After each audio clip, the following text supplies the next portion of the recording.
The distress call. The story opens in the outer rim of the galaxy, where a small research station on planet Kepler 442b comes under attack by space pirates. The station houses a mixed crew of alien researchers from the Galactic Council blue-skinned, Altarians, insectoid Vega workers, and crystalline Centauri scholars, who have been studying ancient ruins. Dr. Kale, the lead Altarian scientist, manages to send out a desperate SOS signal as the pirates breach their defenses. The message goes out on all emergency channels. This is research. Station Alpha 7 on Kepler 442b. We are under attack by hostile forces. 23 souls aboard. Requesting immediate assistance from any Galactic Council vessel. The signal reaches 12 different Council worlds within hours. On each world, the response is the same: calculated indifference. The Altarian High Command debates for hours about the cost of a rescue mission. The Vega Collective runs probability calculations and decides the risk is too high. The Centauri Assembly votes to monitor the situation, but takes no action.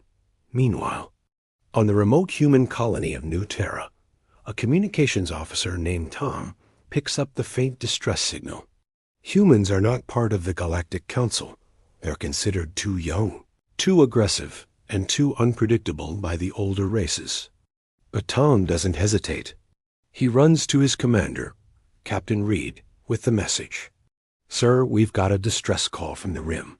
Mixed alien crew under attack." Captain Reed studies the data. New Terra has only a small defense fleet, 3 cruisers, and a handful of fighters. It would take everything they have to mount a rescue mission across hostile space. "How many ships can we spare?" Reed asks. "None, sir. We'd have to send our entire fleet." Reed looks at the message again, seeing the desperation in the alien words. He makes a decision that will echo across the galaxy. Prep the fleet. All of it. The story shows the contrast between the calculated responses of the advanced alien civilizations and the immediate, instinctive human reaction to help those in need. As the human fleet prepares to launch, the pirates continue their assault on the research station, unaware that help is coming from an unexpected source. The human fleet launches from New Terra within 6 hours of response time that would have impressed even the most efficient Council military. Captain Reed commands the operation from the cruiser Defiance, while his pilots run final checks on their fighters. Back at the research station, the situation grows desperate. The pirates have taken control of the main lab and are demanding access to the ancient artifact the team discovered, a mysterious device that could revolutionize space travel. Dr. Kale and his team barricade themselves in the communications center, sending periodic updates that go unanswered by the Council worlds. On the Altarian homeworld, Admiral Vex reviews the situation reports with growing concern. The pirates aren't just raiders. They're part of the Crimson Fleet, a notorious organization that has been growing bolder in recent months.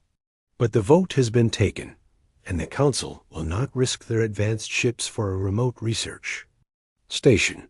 "Perhaps we should reconsider," suggests Commander Tala, Vex's aide. "If the humans are really sending ships." "The humans?" Vex's expression shows surprise. "They're not even Council members. What could they possibly accomplish?" The Vega Collective receives similar reports about human involvement. Their insectoid leaders buzz with confusion. Humans have been seeking Council membership for decades, but their military technology is considered primitive by galactic standards. Their ships are slower, their weapons less sophisticated, their tactics crude. Meanwhile, the human fleet pushes through hyperspace at maximum speed. The journey will take 4 days too long for a normal rescue, but they're committed now. Captain Reed addresses his crew over the comm system. "I know we're outnumbered and outgunned.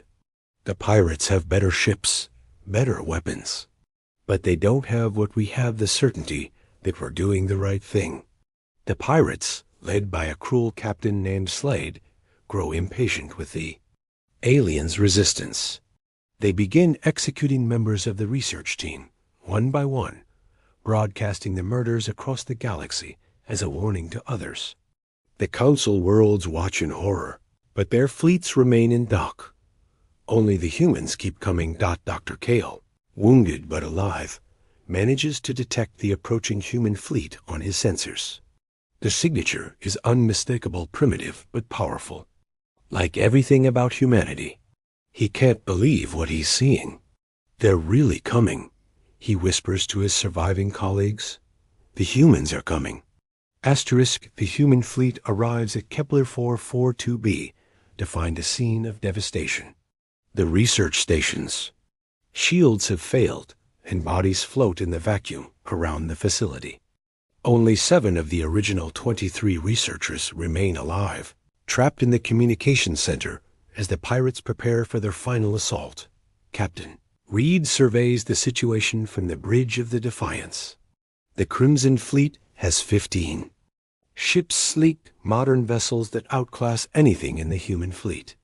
But Reed has faced impossible odds before, and he knows something the pirates don't.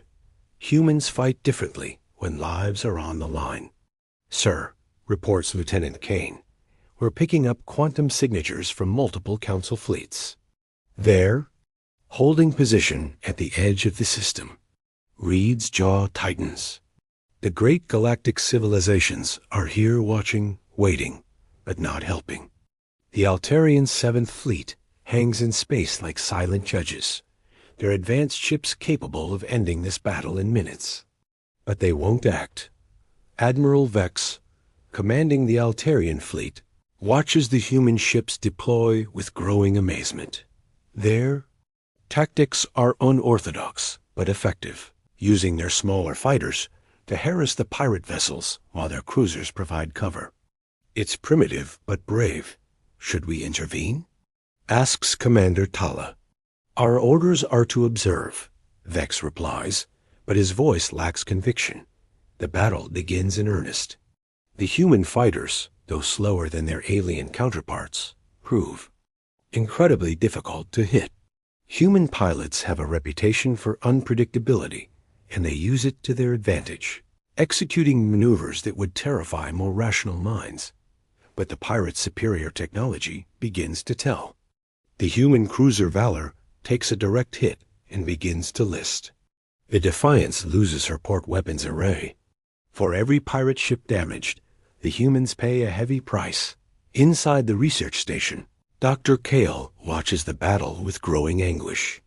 The humans are dying to save them aliens they've never met, from species that have denied them recognition for decades. The irony is overwhelming. Why? He whispers. Why are they doing this? His colleague, an insectoid Vega named Click, provides the answer. Because they're human. Captain Slade, the pirate leader, grows frustrated with the unexpected resistance. His ships should have destroyed the human fleet by now, but they keep fighting with a tenacity that borders on madness. He orders his vessels to focus fire on the research station itself. If we can't have the artifact, no one can, he snarls. Station's hull begins to buckle under the assault. Dr. Kale realizes they have minutes before the structure fails completely. He looks at the ancient device they discovered, the object that started this whole tragedy. In space, the Defiance moves to intercept the pirates' bombardment, placing herself between the enemy and the station. Captain Reed knows his ship won't survive, but he doesn't hesitate. All hands brace for impact, he announces. We're going in. The watching Council fleets see the human cruiser accelerate towards certain destruction, and something stirs in their cruise shame, perhaps, or the recognition of courage they've forgotten how to display. Asterisk. The Defiance takes the full force of the pirates' assault, her hull cracking under the bombardment. But Captain Reed's sacrifice buys precious time. The research station's shields flicker back to life as emergency power kicks in, and the surviving researchers brace themselves for what they know will be the final moments of the battle. Admiral Vex watches from his command ship as the human cruiser begins to break apart. The sight of such selfless courage stirs something in his ancient heart, a memory of why his people once explored the stars, before bureaucracy and caution made them small. "Admiral," Commander Tala says quietly, "I'm reading massive structural damage to the human flagship. They won't survive another volley." Vex stares at the tactical display, seeing the human fighters still darting between the pirate vessels despite impossible odds. 2 of the small ships have been destroyed, but the remaining pilots fight on with desperate fury. "Sir," his communications officer reports, "we're receiving a message from the human captain." Reed's voice crackles through the static. "This is Captain Reed of the Defiance. To any council vessels in the area, we've failed to secure the station. 7 civilians still alive in the communications center. If you have any honor left, save them." The words hang in the space between civilizations. The Altarian fleet has the power to end this battle in seconds. The Vega Collective ships could rescue the survivors without risk. The Centauri Assembly could disable the pirate vessels with their advanced technology. But they don't move. Doctor. Kale, watching the human ship die to protect them, makes a decision that will change everything. He activates the ancient artifact, the device his team discovered in the ruins. Energy cascades through the research station as the mysterious technology comes online. The artifact is a beacon. They realize a message left by an ancient civilization. But it's not just a recording. It's a test designed to judge the worthiness of those who find it. And it's been watching, recording, measuring the responses of every ship in the system. The energy pulse from the artifact disables every vessel. In the area, pirates, humans, and council fleets alike. In the sudden silence, a new voice echoes across all frequencies. It's the voice of the ancient civilization, speaking in perfect galactic standard. "For eons, we have watched and waited. We have seen civilizations rise and fall, heroes emerge, and cowards hide. Today, we have witnessed the measure of your species." The ancient presence addresses each fleet in turn. To the council vessels, it speaks of disappointment of advanced civilizations that have lost their way, choosing calculation over compassion. To the pirates, it offers only judgment for their cruelty. But to the humans, it speaks differently. You came when others would not. You fought when others waited. You sacrificed when others calculated. In you, we see the spark that once drove us to greatness. The artifact's energy begins to restore the damaged human ships. The Defiance's hull repairs itself. Her weapon systems come back online, and Captain Reed watches in amazement as his vessel is reborn. "You have proven worthy," the ancient voice continues. "Accept this gift, and remember the greatest civilizations are measured not by their power, but by their willingness to help those in need." The pirate fleet, caught in the artifact's judgment, finds their ships failing one by one. Captain Slade screams orders at his crew, but their weapons won't fire, their engines won't respond. The ancient technology has marked them as unworthy.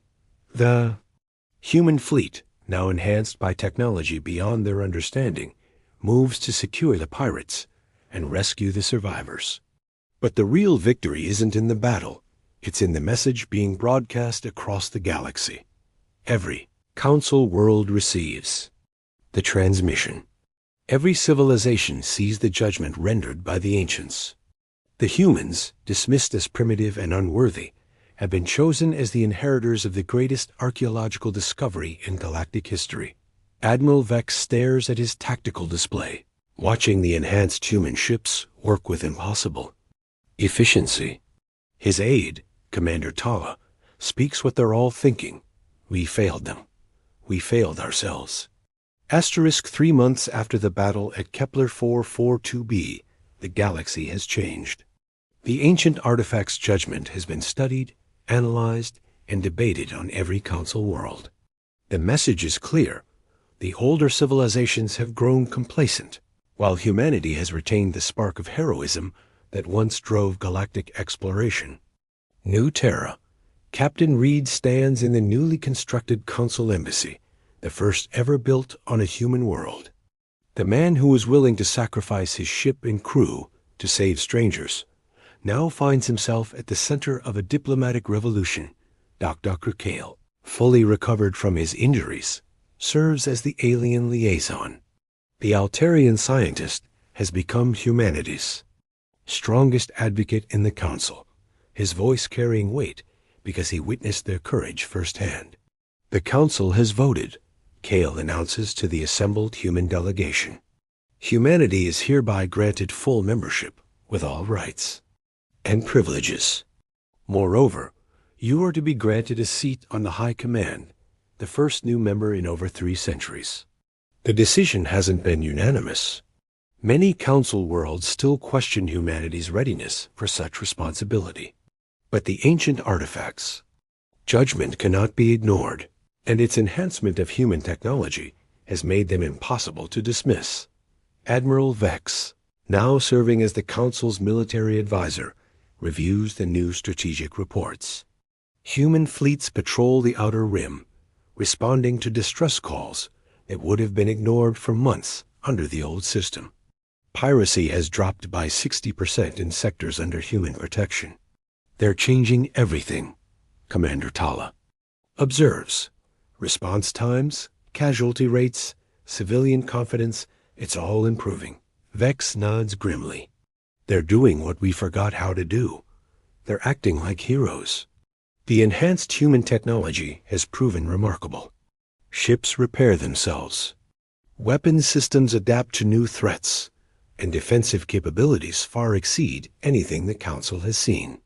But it's not the technology that impresses. It's how humanity uses it. Where Council fleets would conduct careful risk assessments, humans launch immediate rescue missions. Where alien commanders would wait for political approval, human captains make decisions based on moral necessity. The galaxy is learning to expect help when it calls for aid. Captain Reed, now Admiral Reed, addresses the new mixed crews serving on human vessels. Altarians, Vega, Centauri, and dozens of other species have requested transfers to human ships, drawn by their reputation for action over bureaucracy. We're not here to replace the Council, Reed tells his officers. We're here to remind them what they used to be. Every species in this galaxy once had the courage to explore, to help, to sacrifice for others. We're going to help them remember. The transformation isn't without challenges. Human aggression, long seen as a weakness, occasionally creates diplomatic incidents. Their tendency to act first and ask questions later sometimes conflicts with careful alien protocols. But the results speak for themselves. Trade routes that were plagued by pirates now flow freely. Research stations in dangerous sectors operate with confidence. Civilian vessels travel with the knowledge that help will come if they need it. Dr. Kale, now serving as humanity's ambassador to the Council, reflects on the changes during a quiet moment on the observation deck of the new human flagship Courage. The ship itself is a marvel, part human engineering, part ancient enhancement, and entirely dedicated to protecting those who cannot protect themselves. Do you think we'll change? He asks Reed, who has joined him at the viewport. Do you think humanity will become like us, cautious, calculating, afraid to risk what we have? Reed considers the question while watching human and alien crew members work together on the flight deck below. Maybe, he admits. But if we do, I hope someone else will be there to remind us what courage looks like. The story ends with a new distress call, a mining colony under attack in the far reaches of the galaxy. The old Council would have debated for hours, run risk assessments, and probably decided the situation was too dangerous to warrant intervention. Instead, the response is immediate. Human ships leap into hyperspace within minutes, carrying mixed crews of humans and aliens united by a common purpose. The galaxy's newest heroes are on their way, and for the first time in centuries, help is actually coming. The ancient artifacts, Judgment has been proven correct. In choosing humanity, the galaxy has rediscovered its conscience. And in the vast darkness between stars, that makes all the difference. End of story **.